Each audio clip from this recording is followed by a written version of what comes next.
This is part 1 of Unit 11, and as you might be able to tell from the board, Unit 11 deals with the 1920s in U.S. history, and that period is often called the Roaring Twenties.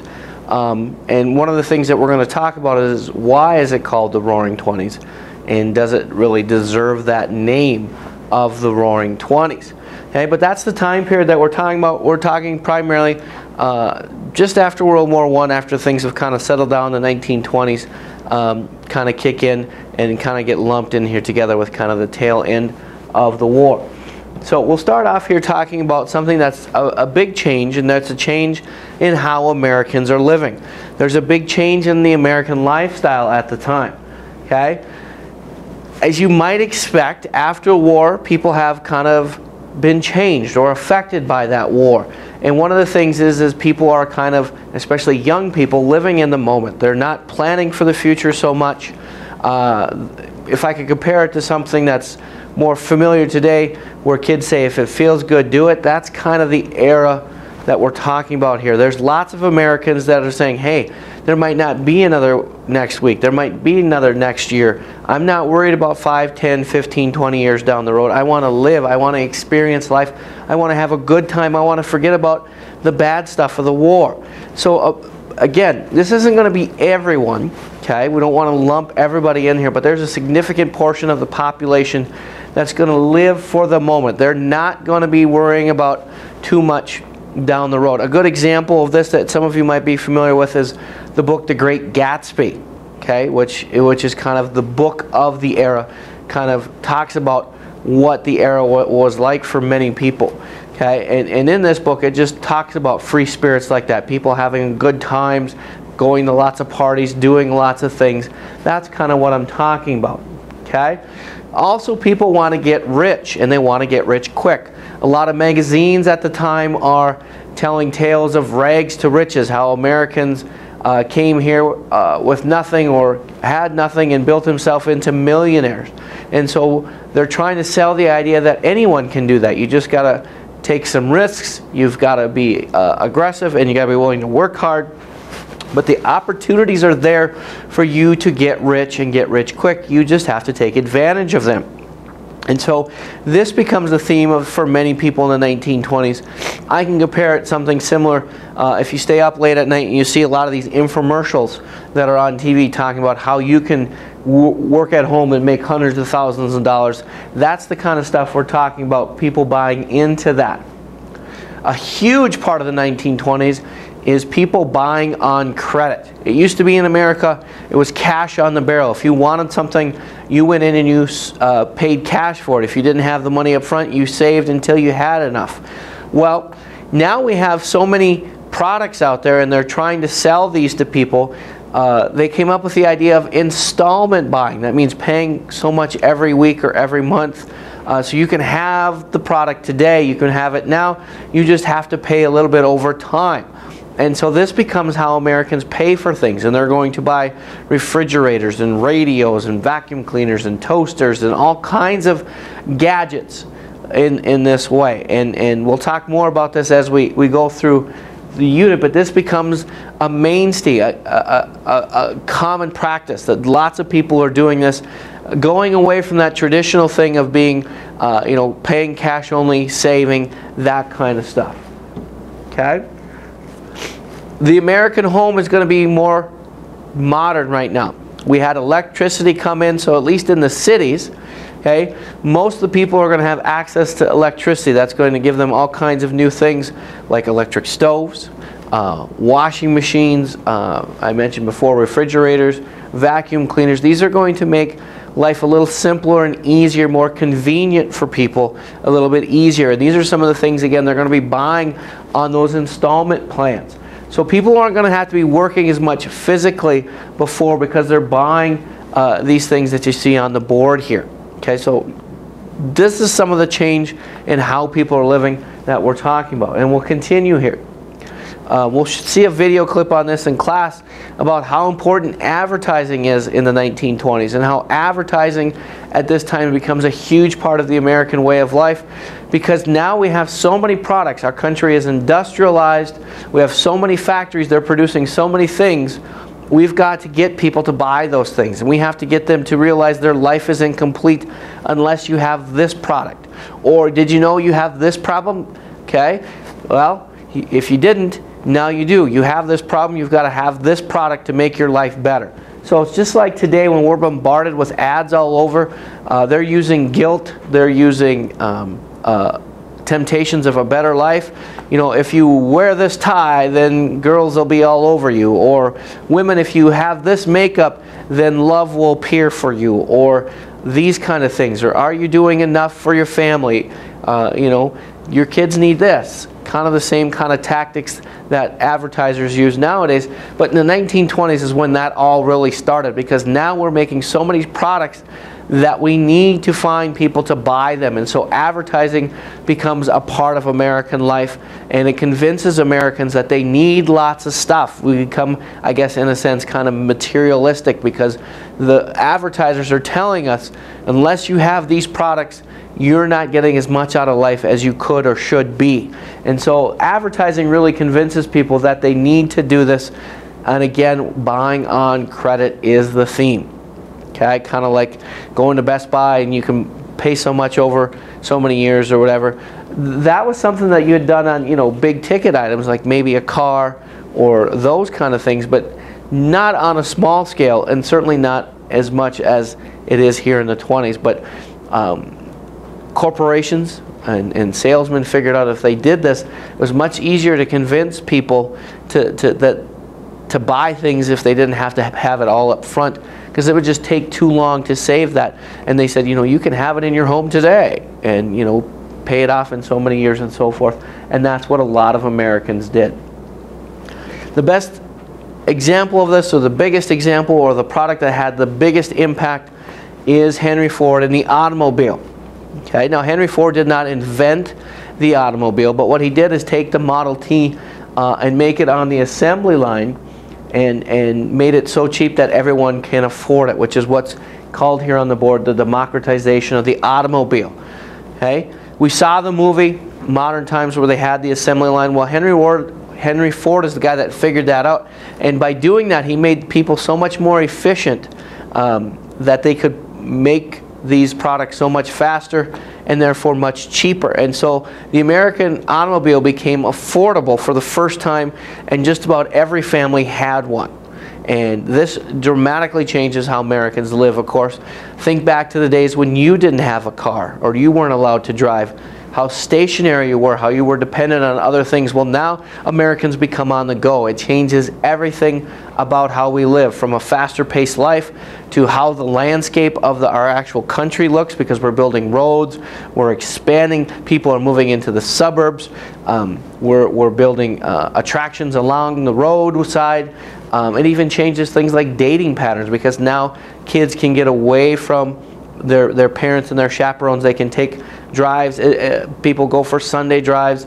It changes just about everything about American life, from the actual physical landscape of it to what people do with their time, to the fast-paced life that we live today. It all comes from this, because now Henry Ford has made it possible for everyone to get the automobile. And that really speeds up our economy too, because people are just buying these hand over fist. They can't make them fast enough, and that means, of course, that helps your steel industry, your rubber industry, because Americans are on the go. That's your hotel, your entertainment, your restaurants, all these kinds of things. So the economy is really booming, and Henry Ford has a lot to do with that. Again, the most important part to remember here is the invention of the assembly line. His idea of putting the product on a conveyor belt and each person doing a specialized job is going to be applied not only to the auto industry but all others then, and of course that's going to make all other products cheaper as well, and it's going to have a big impact, because again, Americans are going to buy stuff. Okay, now the downside of the assembly line, of course, that we saw in that movie is as well, is it kind of makes you go a little squirrely, because you're doing the same thing all the time, day after day after day, which is why Henry Ford had to pay $5 a day, which was an unheard of wage at that time. But he did it because otherwise people were quitting so frequently because it was so dull and monotonous. But if he gave them $5 a day, that was such a good wage. that they couldn't pass that up. And of course, good wages mean people spend more money, which of course is good for business too. The last thing that I want to talk about here is something called Taylorism, or scientific management. Taylorism is Taylor is the guy that came up with this. Basically, it's taking science to analyze your company and make sure it's efficient as possible. So going back to the assembly line example again, let's say my job is to put on the driver's side tires. That's my job. I put those 2 tires on and so forth. Okay, well, you would hire these guys to come in and they would analyze your production, and they would say, okay, well, you have the pile of tires over here, but it takes him 10 steps to get a tire and come back, and then another 10 steps to come back. Well, if you put the tires pile right next to him so he could just reach and grab a tire, he would save this many steps and this much time, and you could make so many more cars a day. That's what scientific management was. Again, it's also called Taylorism. That's one of those AP things that might come in handy for you. You probably won't see it on one of my quizzes, but you could see it on one of theirs. Okay? Society is also changing a lot during the 1920s. It's not just the economic side of it. It's not just some of the culture, but also what's important to people. Society, how our classes are made up, and what people are striving for, and these kinds of things. There are 2 forces at work here. We have fundamentalism, which is kind of the basic core American values of hard work, saving money, and especially religion. These are things that people said what made America great. You know, being able to do things on your own and save for a rainy day and these kinds of things. Well, that's the old traditional view, and much of America is still in that mode, especially in places like the Midwest and things. But in the bigger cities and along the coast, there's a trend to go towards modernization, which is do more using technology, and we don't have to think and believe the same things that our parents did. We're a new generation. We can go in a new direction, and we can make America even better by doing this. So these forces are at work constantly battling during the 1920s. Are we going to do things differently, or are we going to stay with traditional? And that's fundamentalism versus modernization. Let's go through some more examples, or talk about a little bit more in depthly. Okay, as things get more and more away from the norm, or what has been traditional American ideas, fundamentalism, then, that going back to the roots, will become more and more prevalent. I mentioned The Great Gatsby before, the book that supposedly is kind of the icon of this era.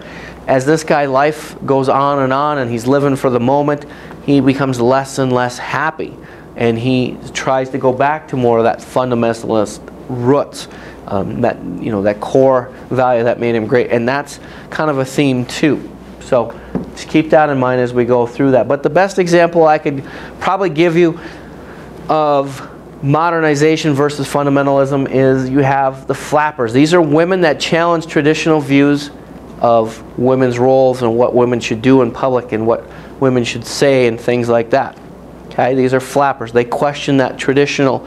So these are women that are trying to take a modern approach. We don't have to be like our grandmas and our mothers. Okay, a good example of this, I know most of you have seen the movie Titanic. The unsinkable Molly Brown is in that, and Rose, the main female character, they're trying to put her into that fundamental role, right? And she's resisting that. She wants to be more like the unsinkable Molly Brown. She wants to be able to do her own thing and think for herself. So Flappers are women that challenged traditional views. They would, for example, cut their hair short in what was very commonly called a bob haircut. They wore shorter skirts. They wore flashier jewelry. They would smoke in public and drink in public, things that were scandalous before this time period.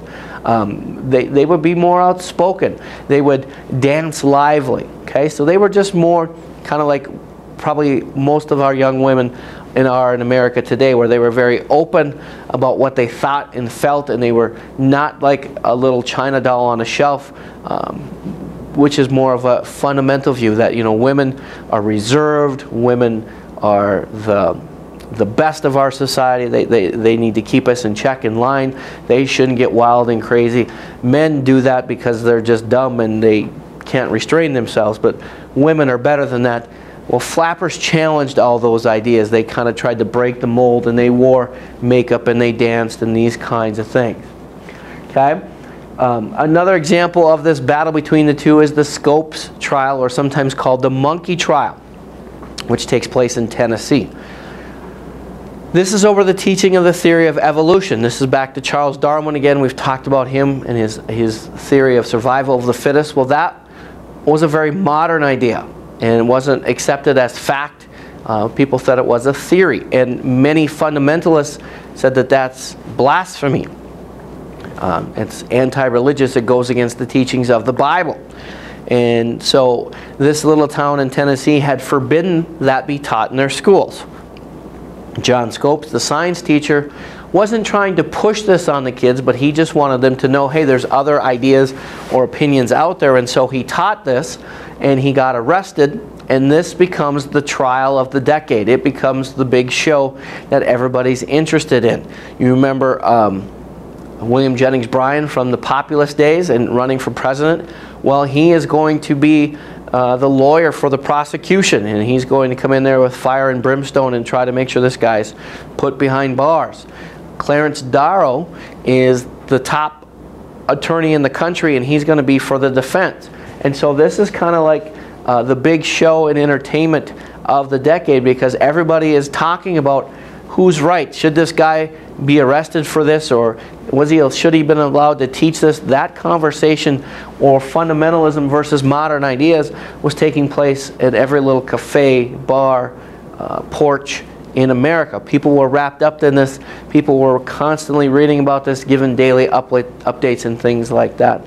So this really shows this battle between these two ideas, and it's often called the symbol of the 1920s because of that. Now, ultimately, Scopes gets convicted, but he has to pay just like a minor fine, so it's kind of like a slap on the wrist. So it's almost like the modernists won, but I guess it depends on your point of view, because he was convicted. But they did shoot down a lot of the religious fundamental ideas during the trial. So, but this is a big event of the 1920s, and it's a symbol because it shows that battle going on between the two, and that's what's coming up here on the board right here. The symbol of the struggle between these two ideas. Just have an idea of what the Scopes trial is about, and that it kind of shows that battle between the two, and you're good. Okay?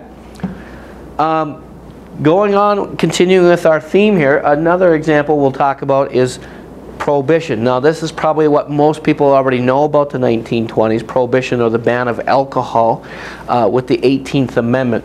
It's often called the Noble Experiment because, again, what they were trying to do was make America better, because they thought alcohol was the root of so many other problems. If you get rid of alcohol, you get rid of this, this, this, and this.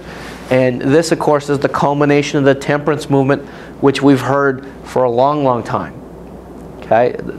This is something that women especially were trying to get rid of, but the progressive era kind of pushes this over the top. We talked about this during the war. They banned it because of they needed the grain. Food will win the war kind of thing. And this becomes the ultimate struggle between modernization and fundamentalism, because this law is really resisted on a huge scale. But again, they're trying to make America better, and we'll see how it goes here as we progress through our notes. Now, the Volstead Act kind of goes hand in hand with Prohibition. This is the law that put teeth into the 18th Amendment. This is the law that said, hey, if you get caught selling alcohol, this is the punishment, and this is what's going to happen to you, so on and so forth. So it was on the Constitution, the 18th Amendment said you couldn't do this. This is what actually spelled out all the details. So if you ever see the Volstead Act, just know that that refers to Prohibition, and it's trying to ban alcohol. Now, as many of you probably know, there was lots of people that were drinking alcohol illegally, and this was being supplied most often by big-time gangsters or mafia or mob types, whatever you want to see it, organized crime. The most famous and probably the biggest is the guy from Chicago known as Al Capone, or he's nicknamed Scarface because he actually had a scar on his face, obviously. Al Capone supposedly was the most powerful man in Chicago, and he ran what was called a bootlegging operation to supply alcohol to people all throughout the Midwest. It was huge in scope, millions of dollars taking and exchanging hands, and some people say he was one of the most powerful men in the country as well. And he was based out of the city of Chicago, but even over here in North Dakota, he had a lot of connections and things. That's the whole Midwest was kind of his region. Now, anyone like Al Capone who sold alcohol or made alcohol illegally are called bootleggers, as I kind of said just a little bit ago. And this was lots and lots of people. Sometimes people would make it at home. They would have what's called bathtub gin parties. They would make the gin in their bathtub, and then people would come in and they would bring their little coffee cups or whatever cups they have, and they would scoop it in, and they would have bathtub gin parties. They also, would have backwoodsmen who would do this. Supposedly that's how NASCAR got it started. Guys racing down the roads, running away from the cops with their illegal alcohol. So anyone who sold or made illegal alcohol was called a bootlegger. It's called that because they used to hide some of it in their boots. That's how they got the name of it. Of course, at this time it was on a massive scale sometimes. And sometimes you're even bringing it in from like Canada. Canada was a big supplier of alcohol as well. It was not illegal there. And since it was so close, also you wouldn't be just making it. But those are what bootleggers are. You also had speakeasies. These are secret or illegal bars. These are places that served alcohol, which of course was illegal. And these range from anything from hole in the walls to fancy clubs. And some of them had very elaborate systems to hide the alcohol. They had collapsible shelves, so if the cops would come in, they would pull out the shelves, and the shelves would fall and the alcohol would smash and the evidence would be destroyed. Oftentimes in the fancier clubs, people would drink them out of coffee cups or teacups. So if the cops were coming in and raiding the place, they could just throw the alcohol on the ground, and then they quickly put in coffee or tea or whatever it is. These I'm sure you've probably seen in movies where someone knocks on the door and there's a little guy opens the slit in the door and says, "What's the password?" You speak the password, you come in. Okay, that's a speakeasy. Hundreds of thousands of these in the country. This was not something that was uncommon. This was something you would see all over the place because the demand for alcohol was pretty high. Okay? And that's kind of what this final note talks about right here. The result of prohibition was not that drinking was reduced. In fact, most historians think it went up or at least stayed the same or pretty much the same, but most historians think more people started drinking just because of the excitement with it, because it's now illegal. So they think drinking actually went up. It's hard to prove that for sure. But what we do know is, even though it didn't stop people from drinking, what it did lead to is a tremendous amount of violence due to the crime.